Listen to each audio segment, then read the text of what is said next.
That's right, a man, a legend, a way of life. Apple Valley, Minnesota. Hey, Ben, you're next. It's great to have you with us on the EIB network. Hi. Hi, Rush. Thanks a lot for the opportunity to speak with you. You bet, sir. First-time caller, been listening for about a year now, and I just have to say I think you're right on just about everything. My question was, how do you think that the Republicans and Trump can manage to turn this whole shutdown crisis around on the Democrats? Well, you know, you've been listening for a year, and to be brazenly honest with you, we've been trying to strategize this and figure this out for 25 years, even longer than that. And the main thing we're up against here, Ben, to tell you the truth, is the mainstream media. The mainstream media is the militarized wing of the Democrat Party. They are all in on the Democrat Party. And the mainstream media literally passes along lies and misinformation. It's not just that they're biased anymore. They are active members who are pushing the leftist and Democrat Party agenda. As such, the American people who only read the New York Times, the Washington Post, watch CBS, ABC, NBC, CNN, MSNBC, read the Los Angeles Times or any number of magazines, Time, Newsweek, those people do not know anything you know from listening to this program. They only know what the mainstream media tells them. And from that, these polls are created. And there's one that ABC is running today that the vast majority of American people blame the Republicans if there is a shutdown. There were pre-polls on the tax cut plan. And in those polls, 76%, Ben, 76% of the American people believed that the tax cuts were only going to help corporations and would end up actually raising their taxes. It was a mind-boggling thing until we turned on CBS, ABC, NBC and watched. And we found out that's what they were being told. ABC, CBS, NBC, CNN, New York Times, Washington Post were reporting that the Trump/Republican tax bill was going to raise taxes for over half of the American people. The only people that would get a tax cut would be American corporations, and that money is never passed on to the American employee who works for the corporation or the customer. And I'm sitting here, I'm mind-boggled by this. I mean, common sense tells you that a tax cut means you'll keep more money, and yet the media had convinced 76%, if the poll was accurate, 76% of the American people thought they were not going to get a tax cut, and in fact thought they were going to get a tax increase. Now, the truth is that everybody, 80%, maybe even 90% of the American people are going to see much more take-home pay starting next month. And they already, many of them are getting wage increases and bonuses and expanded benefits. So the question we ask is, will they realize the media lied to them? Will they just think the media got it wrong, or will it even register? Right now, and for every previous government shutdown since 1995, the media has gone into great detail to explain why it's the Republicans' fault. And the reasons are the following. The Republicans want your kids to starve. The Republicans don't want the poor to be able to access government services because the Republicans hate government. The Republicans don't care about immigrants or people of color because they vote for Democrats. And so as far as the Republicans are concerned, if they suffer, no big deal. This is what the media has reported about the Republican Party for as long as I've been alive. So coming up with strategies to push that back, the best chance that we've ever had now is Donald Trump.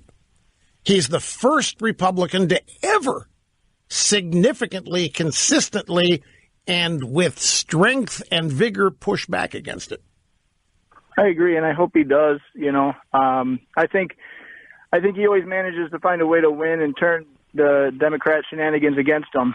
So, well, the thing about that is we all hope that, but we don't have any data that tells us this until there are elections. I don't know about you people, I don't trust the polls that are published anymore.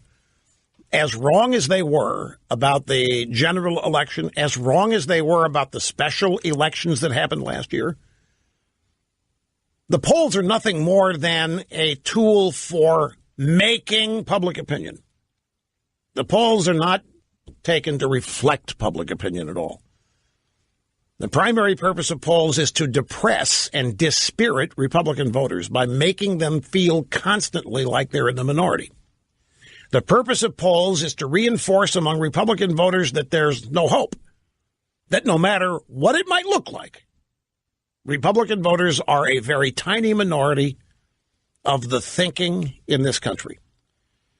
So on the tax cut poll, going back to that, 76% of the American people think the Trump tax cut's going to cost them money. It's going to be a tax increase. Only businesses are going to get tax cuts. And, of course, they never share the money. It's an attempt, they said, to recreate the trickle down of Ronald Reagan, which, of course, only made the rich richer. So the truth happens, and we are left to hope that the American people realize they've been lied to. Now, there are polls on the public's opinion of the news media, and it's very, very low. But yet they still pay attention to them. They still watch them. They still listen. They're obviously still influenced by them.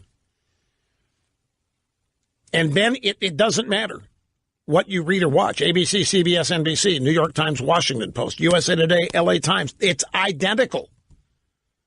If you miss it in one, you can go watch the other. It's identical. The selection of stories, the treatment of the stories, the coverage of Donald Trump last year in the mainstream media was 90% negative. If you go, pick a website right now, pick it, CNN, MSNBC, pick the New York Times website, I don't care, pick a website, you will not find a link on today's FISA story. The only thing you will see is variations on the government shutdown and the Republicans being to blame for it. Or you'll see some other negative story about or attributable to Trump. And I don't care how long the list is, every story is going to be negative, inflammatory, defamatory, slamming Donald Trump and the Republicans. It's constant and it's oppressive. And it's only recently that the Republican Party joined Trump. For all or most of last year, the Republicans did not join Trump in trying to advance his agenda because they feared he was going to be impeached too. For most of last year, the Republicans believed the Trump dossier story. For most of last year, the Republicans believed that Trump had probably conspired with the Russians. They, too, believe the media. And it was only toward the end of the year when there became irrefutable proof that the Trump dossier was bogus. Only toward the end of the year did the Republicans in the House and Senate begin to join Trump in moving his agenda, and the tax cut was the first actual piece of legislation where the Republicans in Congress got with the president to advance his agenda. Because most of the year they were afraid to join or commit to Trump because they thought he was toast too. Because they thought he had colluded or conspired. Now they know that's bogus. So now they're a little bolder. So now they're joining Trump in the pushback here on the government shutdown. And the Republicans are trying. Ben, they're trying. Trump is trying. Mick Mulvaney is trying, calling it the Schumer shutdown. They are pushing back like we've never seen them push back before. What impact that's going to have, we won't know for a while.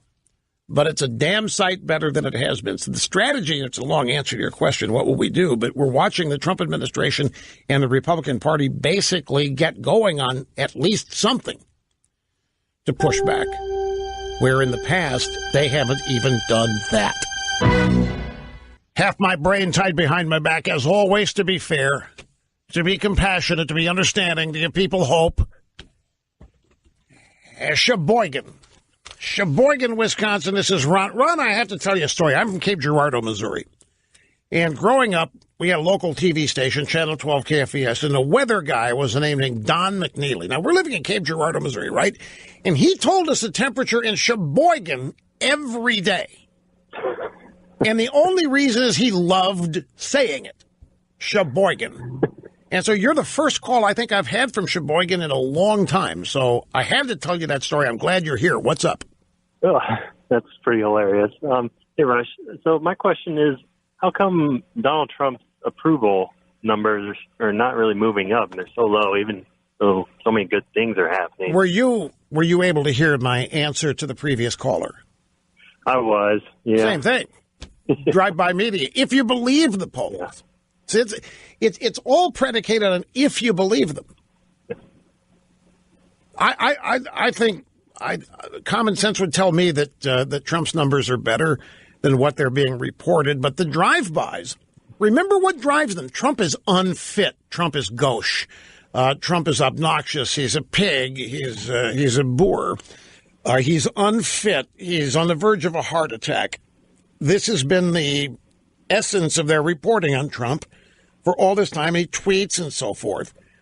And they have, I'm convinced that I don't know what percentage, but of the American people are just pure followers and will start echoing those. Yeah, I don't like Trump. I wish he wouldn't tweet. I think Trump is dangerously. I think he's unsophisticated. And I think they're just a bunch of copycats. I think they're just a bunch of followers. Because I run into people all the time when the S-hole story, I still haven't found a person that's offended by it. I still haven't found, and I'm not a hermit. I have not found a single person. And by the way, I hang around when I'm on the golf course. There's some pretty powerful movers and shakers out there, the kind of people that you would think would be offended because they think of themselves as sophisticated and a cut above. And it's the exact opposite. These guys are saying, give me more of it. I haven't found a single person offended by it. The drive-by media would have you to believe that the vast majority of the country has buried its head in its hands that they're so embarrassed. So bottom line, I don't think Trump's numbers are as low as they are. I don't think Trump's approval is as low. The media is also running polls on how the Democrats are going to clean up in the 2018 midterms because of Donald Trump, because Donald Trump is hated, because Donald Trump is despised, because people admit the mistake that they made finally, that Donald Trump makes them ashamed. And yet, when you measure the great things and the optimistic, the positive things happening in America, it doesn't jibe, like you're asking, with the country and people hating Donald Trump. In fact, I've got a story here in the stack that the generic ballot, the generic ballots, when they go poll people, you're going to vote Republican or Democrat the next election. And the Democrats traditionally win that. But when you add a name and don't do generic, then the Democrats don't do as well. Well, about a month ago, there was a report on the generic ballot, nationwide congressional elections, and it looked disastrous for the Republicans. It was an unmitigated disaster. The generic ballot had the Democrats winning like 60-40. Well, they just did another one. I've got it in the stack. I'll have to find it early in the next hour. The Democrat lead in the generic ballot has collapsed, at least in this particular one. So I think the standard operating procedure for you and us would be to remain ever doubtful of any of this kind of news, polling data or otherwise, that's negative toward Trump, and wait until you can somehow find a way to confirm it for yourself. You've got to realize that the purpose of all these stories is to make you, who voted for Trump and still support Trump, to make you feel like you're a part of a shrinking minority. It's designed to make you think it's hopeless and no reason for you to vote in 2018. So I would say don't listen to it.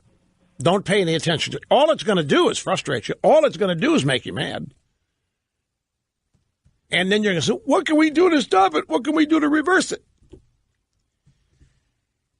And you realize that there are a lot of people working each and every day to do just that. Like here. And in certain places at Fox News, and in certain other conservative blogs. And there are also conservatives that are also trying to destroy Trump. the now famous Never Trumpers. It's an ongoing battle every day. We've won an election, and it's going to take much, much more than that to affect a more than temporary change in day-to-day perceptions and fortunes in the country. So hang in there, Ron. That's the bottom line.